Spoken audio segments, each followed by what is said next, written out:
Hey, what's up, everybody? This is Austin Haynes with the Waking Justice Project. In today's podcast, we'll interview a true revolutionary who's making evolutionary change in their community. Resilient communities are the core building blocks of a just and sustainable global society. And the foundation of a resilient community is a just and sustainable local food economy.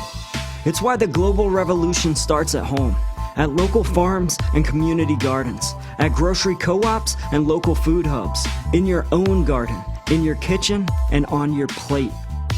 The local food supply chain is the foundation of a self-reliant community, and resilient, self-reliant communities are the core building blocks of a just and sustainable new society, a new social system that will make this existing system of corruption obsolete. That is the revolution we seek. The real revolution is a strategic, non-violent revolution. It builds self-reliance and community resilience. The real revolution is a local revolt.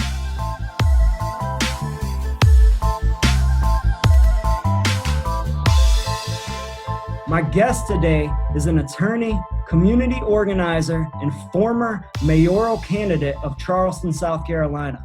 But she's also the project organizer of a nonprofit based in Charleston called the Stone Soup Collective, and her passion is food justice.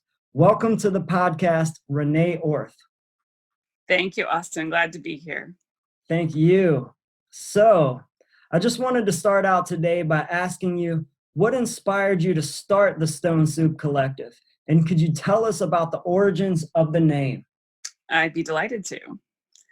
So I had a small business in LA. I started about 6 years ago called the Venice Beach Salad Company. And we were making organic salads basically on subscription basis. So, wealthy people would subscribe and we would deliver these delicious salads fresh to their doorstep.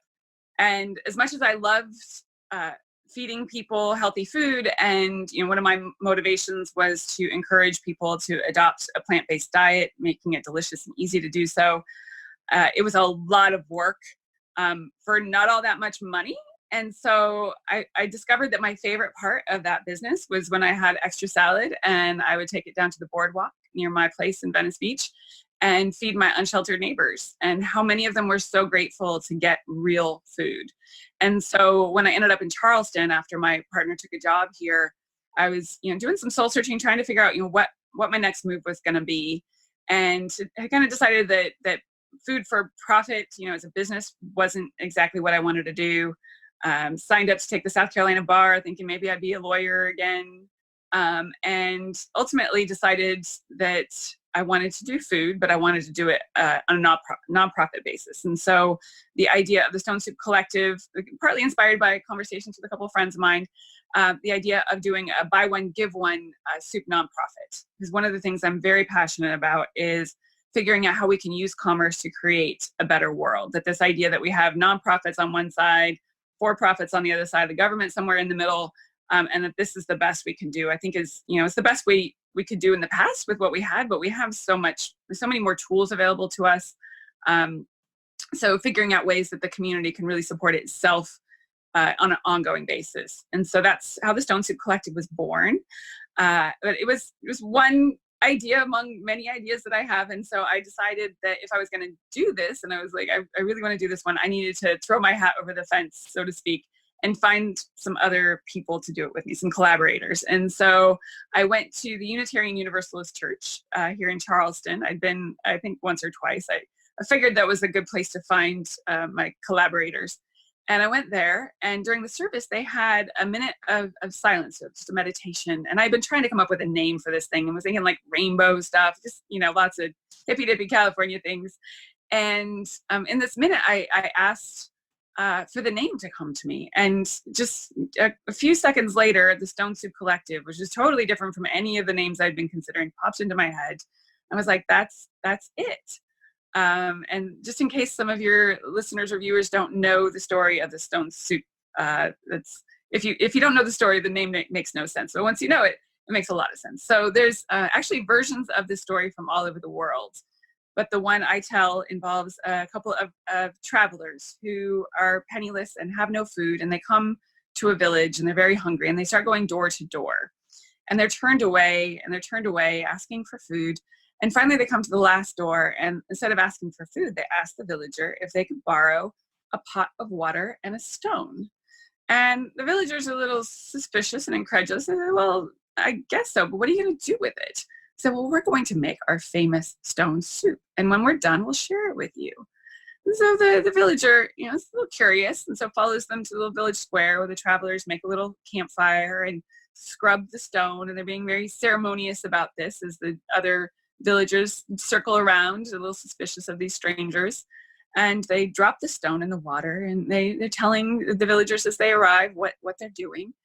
And a couple minutes goes by, and one of the travelers tastes the soup, and he says, the soup is coming together quite nicely, but what would make it really good is an onion. Does anybody have an onion? And so one of the villagers says, I have an onion in my cellar that probably should be eaten soon. Let me go get it. And so it goes, carrots and leeks and potatoes and all these wonderful things are added into the soup pot. And the whole village and the travelers eat together in celebration. So friendships are created, wonderful soup is made and shared, when, the villagers individually may not have had what was necessary to make a delicious soup.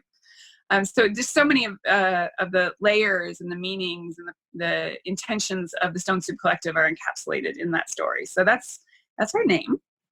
And we've been operating here in Charleston for just over 3 years now. Right on.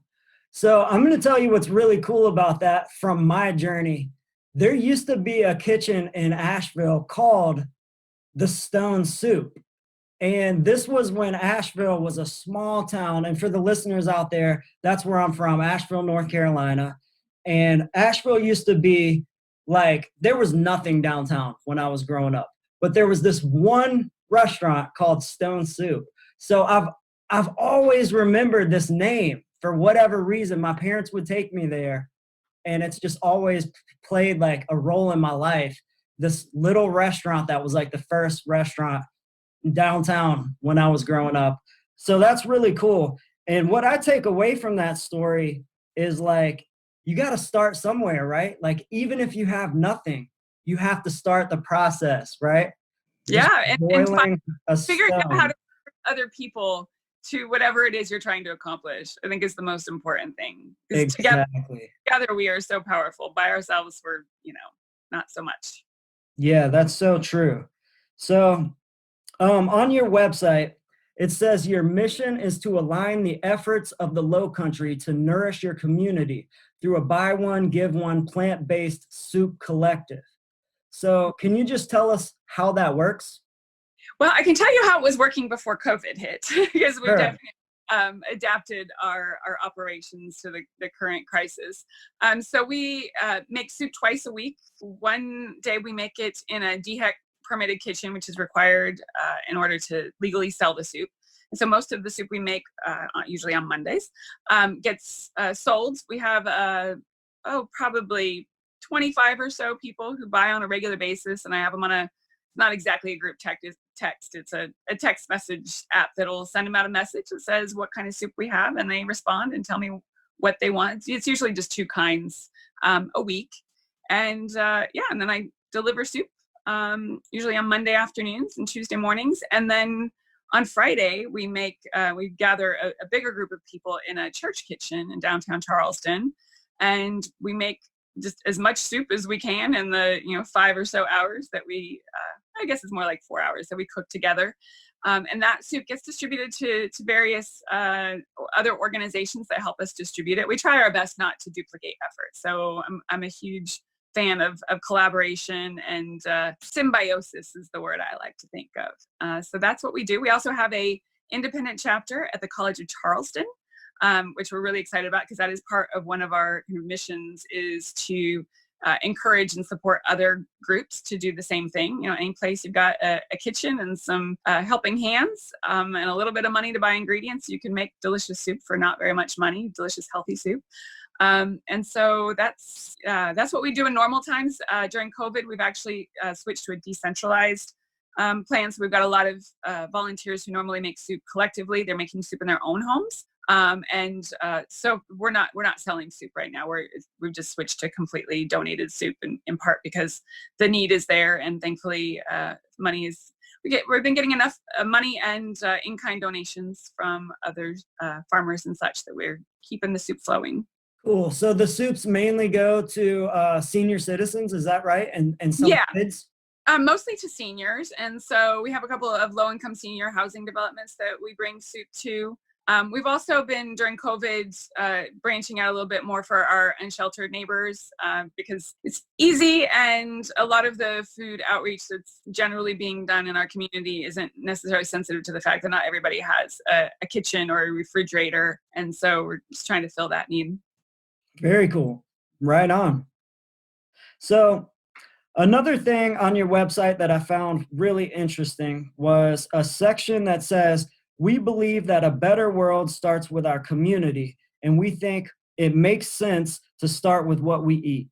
So I wanted to ask you, why is what we eat so important, and how does it affect our local community?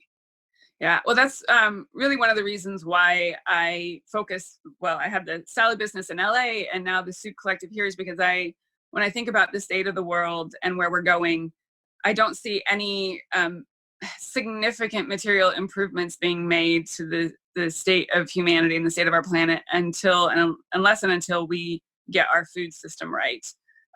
So much of the climate crisis and the ecological devastation and our unhealthfulness, particularly in America, is all based on a foundation of the standard American diet. And so, you think about the Maslow's hierarchy of needs, that bottom rung of, food, water, shelter, the very basic things that are essential to survival, and food being the one that, for a lot of people is a struggle to even meet that need. And so, the Stone Soup Collective, part of our mission is actually to get people to shift their thinking about food and dietary choices, and give people an experience of eating really delicious plant-based soup that, when they're done with it, they feel good and they've enjoyed it, and it's not a sacrifice. And so that's one of the reasons why we do what we do. Very cool. So where do you source your ingredients from? I know you try to source from a lot of local farmers, right? And support the local food economy. So how does that work? Yeah, so we get during, again, pre-COVID times, we get a regular donation from Rosebank Farms out on Johns Island. We also do a little bit of exchanging with Joseph Fields, which is an organic farm on Johns Island. We actually get a lot of our produce through Grow Food, which is our wholesale food hub, which is it's just such a fantastic organization. They're actually a nonprofit arm of the Coastal Conservation League, which is a local environmental group that I think about 7 or 8 years ago decided that they needed to focus on the local food system, and so founded Grow Food. And so they're basically a distribution hub for local produce and other local farm products. And so we very often will buy just from them directly because it's easy and convenient. And again, they're kind of a model of, I expect, I don't know specifically, I haven't looked at their financials, but I expect they're fairly self-sustaining, even though they're a nonprofit. So that idea of we can have an enterprise doing commerce that, pays people a good wage and that supports the community, and that you don't need to siphon off extra money to shareholders to make it a viable business. So it's a really cool initiative.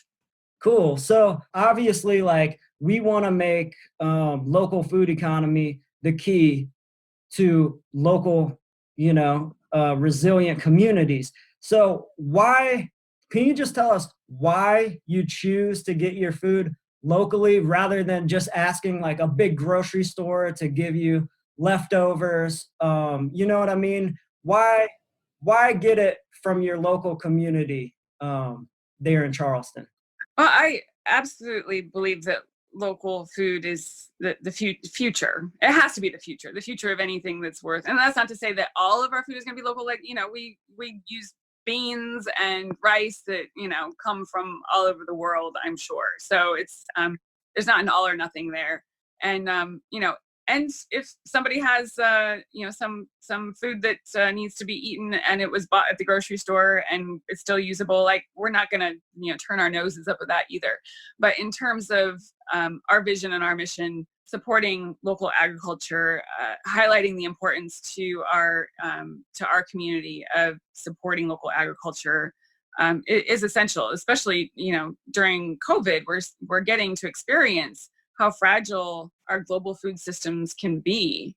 And so the cost of the transportation, and I would say also the kind of human and even spiritual cost of being so disconnected from where our food comes from. So being able to root ourselves in the bioregions that we inhabit and develop that connection, I think, is important. And it's one of the silver linings of COVID is seeing so many people starting to grow their own food. That gardening, I would say, I would include gardens in the definition of farms. They're just mini farms, and seeing so many people take a passion in that. And I, unfortunately, I've been a little too busy to to grow my own food, and having just moved. But looking forward to engaging in some gardening as well. Sure. Yeah. So that is a cool thing about COVID, right? Like, one of the things that it's changed for all of us that I see is that people are getting more interested in gardening. They want to grow their own food, like, we don't want to have to go to the grocery store all the time anymore. And it would be best to obviously not have to go to the grocery store at all. So what else have you noticed in this COVID-19 world that we live in? Are there any other like cool trends you've noticed that are actually helping us move towards a more sustainable world? It's certainly the food one, and this is more just reading it on the internet, but how, because of the meat and dairy shortages, that people are shifting to actually trying more of the plant-based alternatives to meat. So that's exciting, and I'm hopeful that once people have the experience of that, and that it tastes good, and that they feel better afterwards, that a lot of those habits are going to stick. One of the projects that I had been working on pre-COVID, because Earth Fair started in Asheville.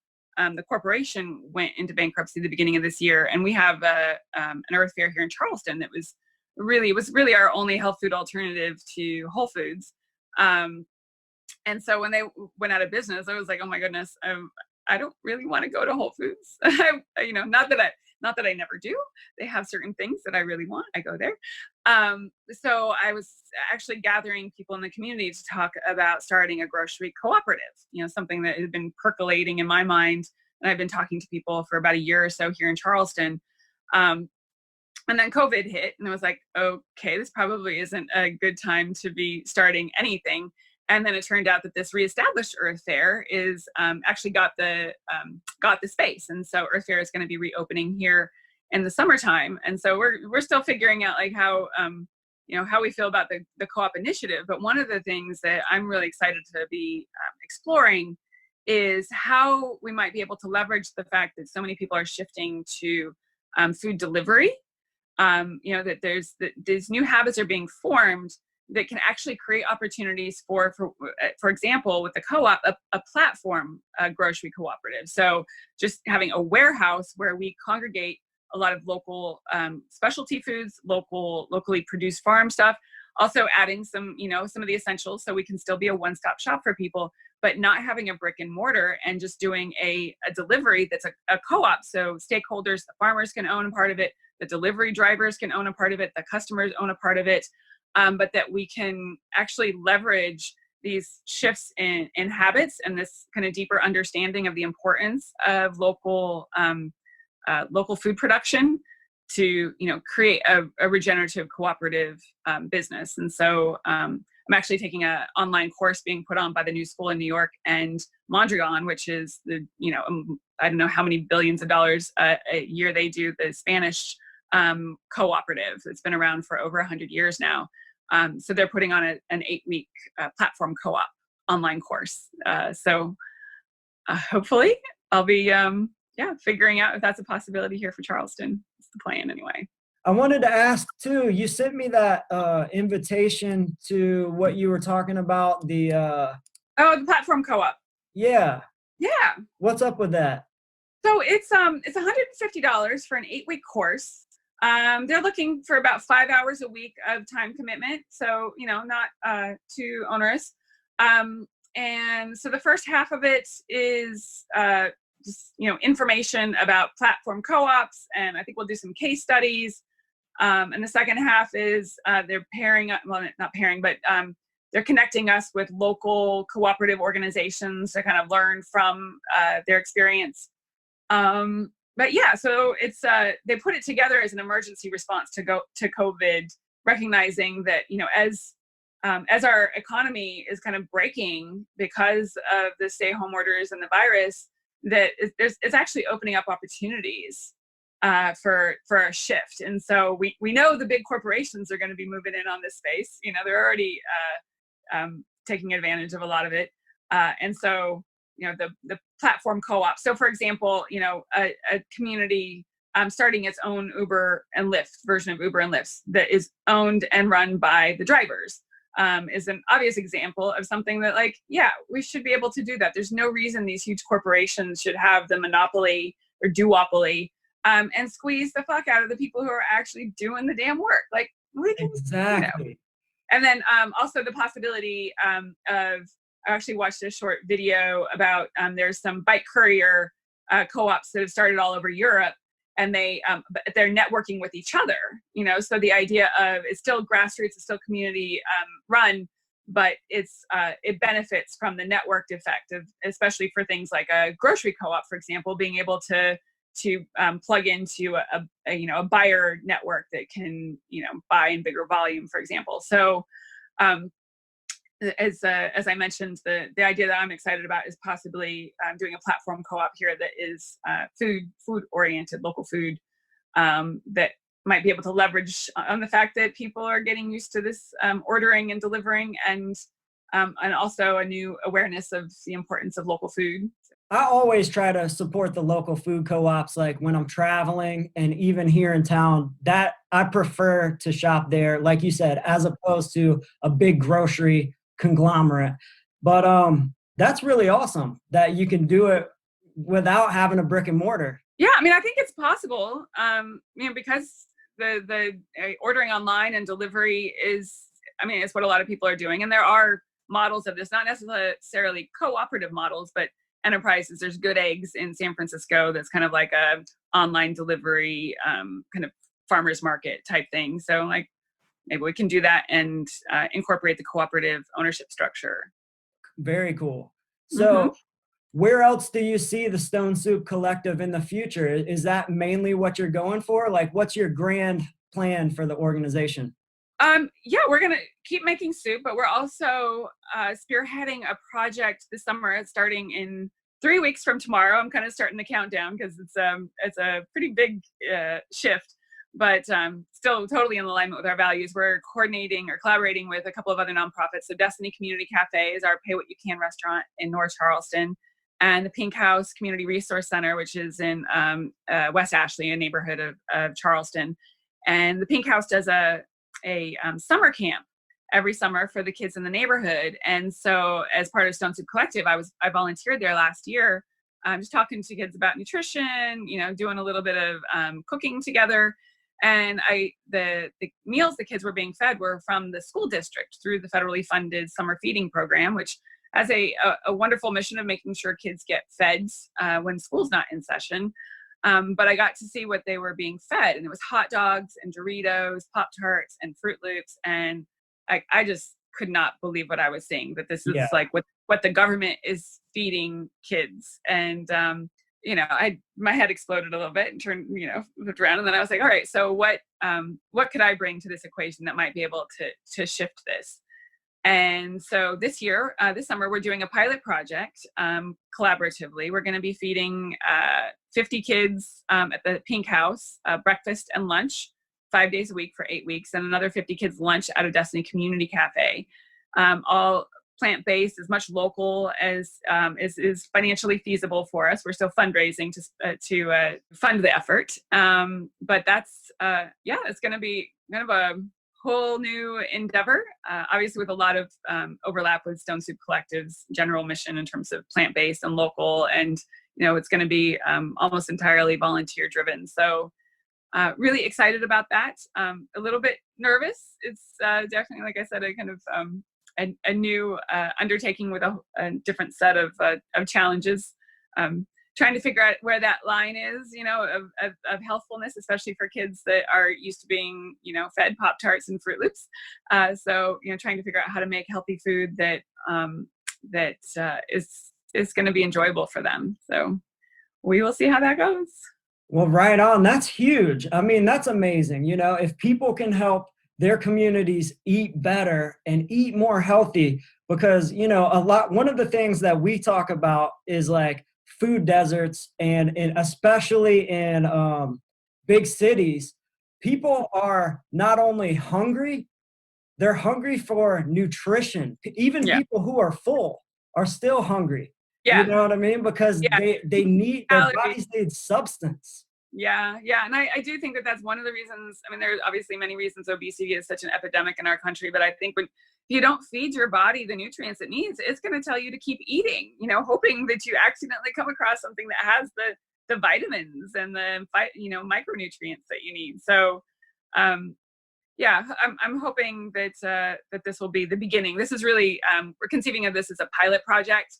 So really just kind of proof of concept and developing, as we get feedback from the kids over the summer, to kind of develop a menu that we can then say to the school district and the other organizations that are part of the federal program, like, look, these are recipes that kids enjoy, that are, within the financial realm of feasibility for the financial backing that the federal program offers. And, that we did this on a small scale. Let's try to scale it up. So hopefully, fingers crossed that will, that'll happen. Cool. So I wanted to kind of get off topic for a minute and just read another little section from your website. This one just really resonated with me on a different level, because it's not business talk. This is a bit more spiritual, a bit more fluffy, but it says, "We believe that by making kindness a regular, convenient, delicious, and life-affirming choice, we can reconnect or deepen our connection with what it means to be a meaningful part of a vibrant community." So that just really resonated with me, and I just wanted to see if you could expound on it a little more. Yeah, I think particularly for American society, which is the one I know best because that's where I grew up, that our dominant culture, our mainstream culture, is kind of really like a collective psychosis. And when I think about the changes that we've seen over the last 100 years and the ways we've gone wrong, not that we were necessarily particularly right before that, but they're Sure. different level of craziness, and different manifestations, but that the commodification of food, I think, plays a big part in why we're so disconnected from nature and from each other, that we don't eat together on a regular basis in general. Like most people, I don't know about your family, but anytime I get together with my extended family for any length of time, our activities start to revolve around food, around cooking together, around shopping for the food, about it's this experience that we share that gives us joy, that can connect us back to the earth, and that everybody has in common. We all need to eat. And so I do think that in terms of, the environment, in terms of our physical health, there's all sorts of reasons to focus on food, but I really do believe that soup, not soup, well, food in general, but soup in particular, I like to call it that we're after the super glue that can bring people together and reweave community. But that there's immense psychic healing and collective healing that can happen through food. The word companion actually means to eat bread together from French. Wow. Yeah. I didn't know that. And is bread in French, so companion, to eat bread together. So that's, it's built in to the kind of language and the metaphors we use to understand what it is to be in relationship with people, and in right relationship. And so, and this idea of giving something that is just a natural everyday part of what we do. And that's part of the idea of creating businesses that are cooperative businesses that have, that their aim isn't to maximize shareholder value. Their aim is to maximize prosperity for all of the stakeholders. And part of that prosperity is a resilient, connected community. And so that's, that is one of the reasons why we focus on food. That's so cool. Well, I had no idea that companion means to share bread with someone. But that's amazing though, because like your best companions, like that's how you become companions, Exactly. If you haven't shared a meal, then, Yeah.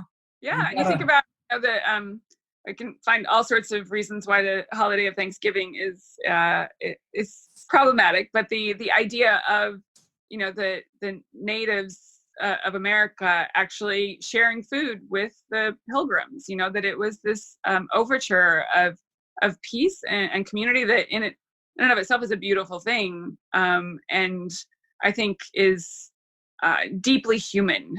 That sharing food is the way for us to say, like, I see you and I value you. Sure. So speaking of that, I really want to just attempt to get the point across to people listening that we can address hunger in our own communities. And so I want to ask you, for the people out there who are thinking like, I want to do this for myself. I would love to feed people in my community. Can you give them any tips? Like, how would people start addressing hunger in their community? Well, you can certainly reach out to me at the Stone Soup Collective, and I will do everything I can to connect you with the learnings and wisdom that we have accumulated over the last few years. Certainly, growing food is absolutely essential to food sovereignty, to resilient communities, and I'm a big fan of front yard gardens. I think they can bring people together in a powerful way. Schoolyards, churchyards, we don't need abandoned lots, that we have to buy. There's, anywhere there's a lawn where their kids aren't playing on a regular basis, plant food. And then I expect the experience we have here in Charleston is similar to other places that a lot of the food pantries are forced to take, I shouldn't say forced, but they get these commodity boxes. And they, a lot of the food pantries have moved away from just giving, obviously COVID is a slightly different situation, but in general, they allow their clients to choose what they want to take. And so the food pantries, and here anyway, end up with just tons of brown rice, canned garbanzo beans, canned kidney beans, dried chickpeas, dried split, lentils, all of these foods that are perfect ingredients for soup. And so in terms of reaching out to the food pantries that might have these issues, and we actually have the church that we normally cook in, when there isn't a deadly virus around, they have a little refrigerator. So we actually turn their food pantry stuff into soup that then they can give out to their clients as soup that's ready to eat. So there are a lot of these kind of commodities that are out there that they need to be used. They're going to go bad if we don't cook them. And so that's a resource to pull from. A lot of churches have big kitchens. So, reaching out to churches and also for volunteers and, just start small. You can do it, once a month and see how it goes. And you kind of cultivate, as we have at Stone Soup Collective over the years, have cultivated, these groups of kind of teams of soup makers that are friends.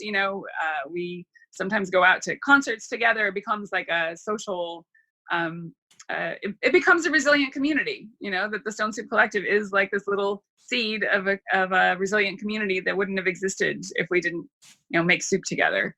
And so I would say just, start simple, find a couple of others who are inspired by this idea and just get going and start sharing it with people. People want to help.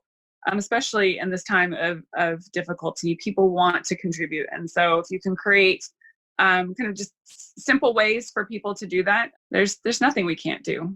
Yeah. So what I really like about what y'all do is, like you said, like a lot of people, they end up with these ingredients, you know, like even me, I'm guilty of this at my own house. I'll have like rice, chickpeas, like all these different dried beans and stuff. Mhm. And when they're sitting there, you know, in their individual packaging, sometimes it's overwhelming to be like, what am I going to make out of this? So like the beauty of what you do is that you're helping people get started by throwing all those ingredients in a pot and making something that is delicious and is already pre-made. Yeah. So that's huge. And then the other thing that I kind of took from what you just said is like, it kind of starts, I guess, with a shift in mindset, right? Like you have to understand, you have to recognize hunger for what it is. Just to reiterate again, you might be full, but your body might still be hungry. Yeah. So like we have to take advantage of what we have in our community. So starting our own gardens, seeing plots of land and thinking like, oh, okay, that might be a good spot to grow food, Yeah. you know? And so I guess it also puts your mind in like an abundance mindset, you Yeah. know, like recognizing that there are ways to feed people when you're open to it. Absolutely. Yeah. That our culture has disconnected us from the source of our abundance, and it is the earth. You know, I was listening in on a lecture over the weekend, Burners Without Borders, because I'm an avid Burning Man goer, although it won't be this year. And it's a fellow, I forgot his name, but he has a website. It's called Make Soil. And I don't think it's an app. It should be an app, but it's a website. And basically, it's a way for people to list their compost bins, their community compost bins on the internet. And so they can start collecting neighborhood organic waste. But the awesome thing about the lecture he gave was he actually talked about, you know, how he'd been doing community organizing for like 10 years. And the most powerful thing he ever did, and he had a picture of it, he had made like a compost. It was, you know, not anything fancy. It was just a couple of pallets with some, you know, maybe like chicken wire or something. Like, this is the most powerful thing I ever did. I made this in his the kind of lawn area of his apartment building. He's like, I did it on a holiday when nobody was around, and you know, I thought I could get away with it. And he just went door to door and invited his neighbors to add their compost, you know, their organic waste. And you know, at first they were just like, you just want my like banana peels, you know. So it was a very easy way to talk to people, and people want to help, especially when they can help like just by giving you some garbage. And so they started making soil, because that's, you know, the first thing you got to do when you start to grow food is you know, either buy soil, which is kind of how I grew up. Like, oh, you go to the garden center and buy soil. It's like, wait a second, how do they make soil? Maybe we should start there. And then he showed this picture of the vegetable garden that they grew in this apartment complex using the soil that they made, and how it just kind of transformed their little community. And so, you know, that's the thing about the power of food and growing food and eating food and preparing food together to create connection. And so I just, I was blown away by that. Just so inspiring. Yeah. So it's all about basically getting crafty. We got to Yeah. get crafty, work We with got what we to got. use what we have, you know, like we have so much. I mean, the very idea of waste is, generally speaking, it's a failure of imagination, you know, and also ingratitude. You know, it's like there's so much. I see people all over Charleston like putting things on the sidewalk, you know, sofas and just all sorts of things that are not, they're not garbage. You know, they're not ruined, they're still useful. Like, all you have to do here is like call the, you know, the kidney foundation, and they'll come pick it up from you. So just this the mindset that we are indoctrinated with in our culture of, when you're done with it, you just, you know, it's garbage and you just throw it away. And it's like, wait, let's kind of re-examine that and connect. reconnect with where things come from and what the true cost of things are, and I think that's the thing for food, especially those of us who are advocating a plant-based diet, recognizing that if you want to be on the side of justice and the wellness of the environment, it's in most senses that's completely inconsistent with eating a diet that's full of meat and dairy. And so trying to connect people with what the alternative is. It's easy to tell people what they shouldn't do. It's another thing to be able to tell them what to do instead, and show them in a way that is not intimidating and not judgmental, and that can actually bring joy to their lives. Sure. Yeah. And, I'm a big believer in the law of attraction. And so like you said, to focus on what we don't want is kind of counterproductive. We really have to focus on, how to make things better and tools that people can use. So that's really cool, because that is the whole point.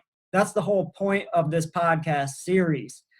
And, I really just want to thank you for taking time to talk with me, because your information is so valuable to people out there, because that's what we're doing. We're focusing on the change. We're creating a new system, right? Yeah, absolutely. Yeah. Yeah. It's, there's so much energy being spent, in my opinion, wasted railing against what's wrong with the current system. And I partake of that sometimes too. You just got to scream and shout every once in a while. Get it out. Into a Facebook bickering match with somebody, but ultimately, the change we want to see has to come from positive action. That what are we doing, to be the change we want to seed in the world is something I read recently. It's like, I like that. Awesome. So good to talk to you, Austin. Thank you so much for this opportunity to share. Oh, thank you, Renee. So just real quick, I wanted to have you shout out your website and ways that people can get in touch with you for fundraising. And also, like you said, if people are looking for advice on how to help feed people, what's all your contact info? Yeah, so thestonesoupcollective.com is our website. My email, if you send a contact form through the website, it'll come to me, but it's also Renee at thestonesoupcollective.com. We're on Facebook as the Stone Soup Collective CHS. We're on Instagram. I think it's the Stone Soup Collective there, although I haven't posted in a while. Get overwhelmed with the soup distribution and making. So I'd be happy to talk to any of your listeners, viewers, about how to get this started, or some version of it. Right on. Awesome. Well, you heard it here. Go find the Stone Soup Collective online and reach out to Renee. She's really awesome. Renee, thank you so much for speaking with me today. I appreciate it. Thank you, Austin. I appreciate you too. Yo, thanks for listening to the podcast today. If you're currently involved in a local project that strengthens the links in your local food supply chain, we'd love to hear from you. You can email us at info@wakingjustice.org and tell us about your work. And if you want to learn more about local revolutionaries making evolutionary change in their communities, find us on your favorite podcast platform, or head on over to wakingjustice.org to meet the team, check out more episodes, and learn more about the project. And to become a financial supporter of this podcast and to gain access to members-only content, visit patreon.com/wakingjustice. And remember, the real revolution builds self-reliance and community resilience. That's because the real revolution is a local revolt. You must be involved in the struggle for freedom and justice. It is my love. It is my justice is waking, justice is rising. Justice is waking, justice is rising. It is my love. Justice is rising, and justice is all over. Justice is waking, justice is rising, and justice is all of us. If it's by may every soul unite, tend the fire and let old coals relight. I'm a citizen of the world, and we fight for the rights of everybody to live a truly free life. Red or yellow, black or white, left or right, gay or straight, human or animal, all life. tall and keep dropping the knowledge. Justice is waking, justice is rising, and it ain't just us, it's all of us. If it's our love.